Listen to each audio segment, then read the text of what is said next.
basic electronic test instruments. Number 3, voltage and current measurements. In programs 1 and 2, you learned how to set up and use analog and digital multimeters. However, none of the measurements involved live circuits. In this program, you will learn how to measure voltage and current. The safety procedures and methods demonstrated apply to all measurement levels, not just low voltage and current. You will also learn how to wire a circuit by reading a schematic drawing. This schematic represents a circuit composed of a battery and a resistor. Components, such as the resistor, are represented by symbols. The wires which connect the components are represented by straight lines. These are the components needed to construct the first circuit. Notice how each component has been manufactured with a way to connect it to the circuit. The resistor has wires built into it, and the battery has clip-on connectors. Breadboards, such as this one, are used to build temporary circuits. The breadboard acts as a base, holding and connecting the components. Each vertical column of holes is one electrical connection. These connections are accomplished by thin metal bands beneath the holes on the back of the breadboard. The breadboard can be used a number of ways. For example, you can wire circuits horizontally. Notice how the end of one resistor is in the same column as the next resistor. Therefore, they are connected together. Another way you can use the breadboard is to build circuits using IC chips. These circuits are wired vertically on the board. The slot in the middle of the breadboard is designed to match the size of the chip. The holes above the slot are not connected to those below the slot. Let's use the breadboard and these parts to build the circuit in this schematic. Note, the ground symbols on the ends of the schematic indicate that those points should be wired together. After bending the leads on the resistor to a 90-degree angle, insert the resistor leads into the holes in the breadboard. The next step is to connect the battery. The longer line at the end of the battery symbol represents the positive end of the battery. Connect the wire from the left end of the resistor to the positive pole of the battery. Notice how the end of each wire is in the same column as the lead from the resistor. This completes the wiring of the circuit. Whenever you're not using the circuit, you should turn it off. Do this by removing one of the clips from the battery. The next step is to set up the meter. Let's use the analog meter first. Connect the test leads to the two jacks labeled common and positive. Whenever possible, use hook tips or alligator clips with the test leads. This is a safer operation because your hands are kept away from the circuit. Also, this will produce a more accurate reading because of the constant pressure against the wire provided by the alligator clip. Then, turn the meter on by setting the selector switch to positive DC. Also, set the range switch to 50 volts. This range is well above the output of the battery. Whenever you measure the voltage in a circuit, the meter should be connected in parallel with the component. In this case, the test leads of the meter should be connected to the two ends of the resistor. Next, connect the meter to the circuit. Be sure to place the red test lead on the left or positive end of the resistor. Since the resistor is the only component in the circuit which provides significant resistance, the meter will read both the voltage drop across the resistor and the total voltage. The DC voltage scale is the second line down on the meter face. Each row of numbers represents a different range. Since you selected the 50-volt range, use the second row which ends with 50. Note, all voltage scales read left to right. After connecting the battery, the meter reads less than 10 volts. Since the meter has a 10-volt scale, you can switch to it to achieve a more accurate reading. Turn the circuit off and change the range switch to 10 volts. Using the 10-volt scale, the meter now reads partway between the 6 and the 8. The large black line halfway between the 6 and the 8 represents 7. Each of the 4 smaller lines represents 0.2. Since the needle is 2 small lines to the right of the large black line, the value is 7.4 volts. Let's construct the second circuit, which is composed of 2 resistors wired in series. This means that the components are wired so that there is one path for current flow through the circuit. Add the second resistor and connect the battery wires as shown. After connecting the meter to the ends of the circuit and turning the power on, the meter reads 7.4 volts. This is the same as when you had one resistor in the circuit. You are still reading the total voltage, which has not changed because you're using the same battery. However, the voltage drop across R1 has changed. It now reads 6.3 volts. When you connect the meter to read the voltage drop of R2, it reads 1.1 volts.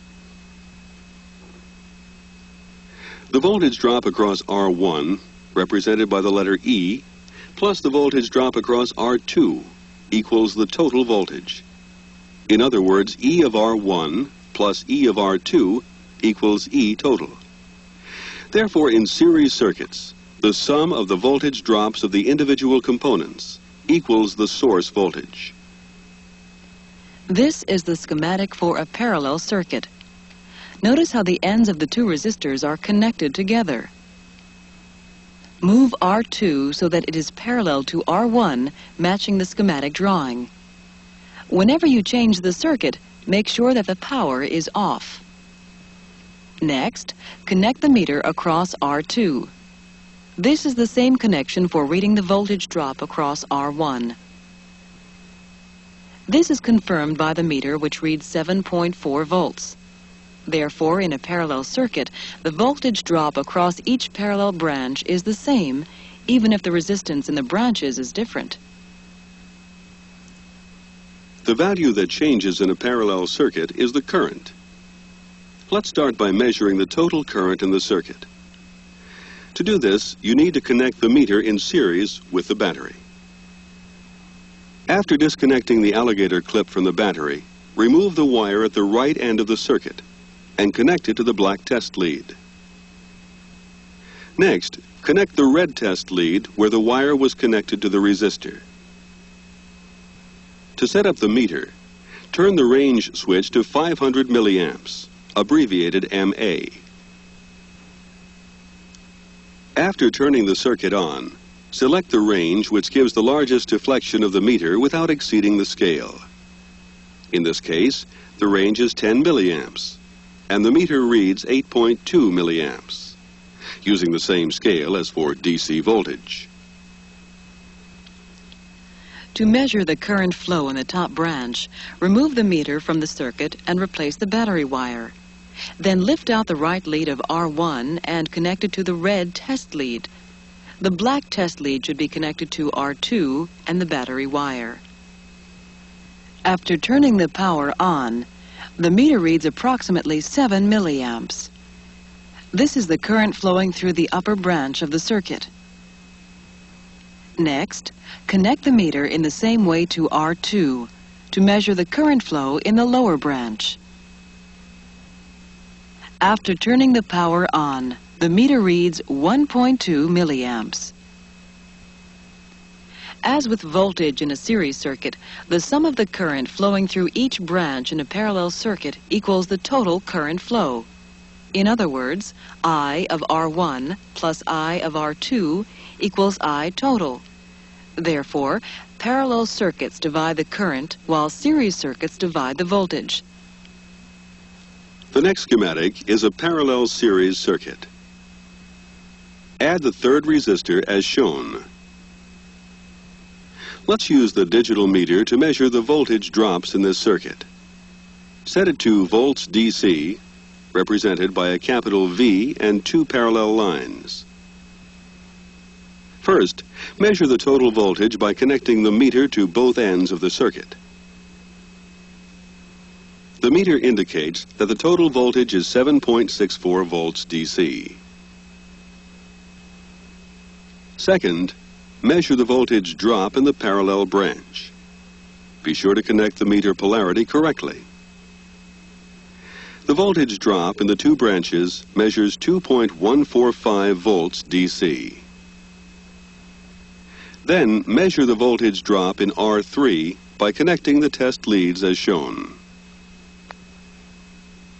The meter indicates that the third resistor has a voltage drop of 5.5 volts DC. You can calculate the total voltage drops in a series parallel circuit in the same way as in a series circuit. Just consider both parallel branches as having one voltage drop. Therefore, E of R1 plus E of R3 equals E total. The current can be examined in the same way as in a parallel circuit. The only portion of this circuit in which the current flow is not equal to the total current flow is in the two halves of the parallel branch. To measure current using the digital meter, set the selector switch to amps DC, indicated by the capital letter A, followed by two parallel lines. Then connect the meter as shown and turn on the circuit power. The meter indicates that the current in the top branch is 0.41 amps. The current flowing through the bottom branch measures 2.15 amps. R3 and the wires connected to the battery are in series. Therefore, the total current, 2.53 amps, flow through each of them. Troubleshooting a circuit is a combination of measuring the voltage and current levels, then comparing the readings with your knowledge of what the value should be. You can also use the meter to measure AC voltage and current. Since both are fluctuating between 0 and a peak value 60 times a second, the meter displays an average value. Turn the function switch to V sine wave to measure AC volts. After connecting the meter in the same way as for DC voltage measurements, the reading is displayed. Notice that the letters VAC appear in the right-hand corner. To set the meter up to measure AC current, select the switch position identified with a capital A, followed by a sine wave. You can measure values up to 10 amps by connecting the red test lead to the jack marked 10A. Rather than breaking the circuit and inserting the test leads to measure the current, you can use an AC current probe. The probe is also capable of measuring current values up to 500 amps. This is because it uses resistors in parallel with the meter to reduce the current flow through the meter. Therefore, the meter should be set to the AC voltage range and the range selector switch on the probe used as a multiplier. An extension cord is used with the probe. It has been split into two conductors without exposing the wires. One conductor is then placed inside the jaws of the probe. After connecting the device being tested to the extension cord, the circuit power is turned on, and the reading, 4.65 amps, is displayed on the meter. This is a much safer way to measure high current values. This concludes the program on test instruments. To give you more experience in the use of multimeters, refer to the additional experiments in the study guide.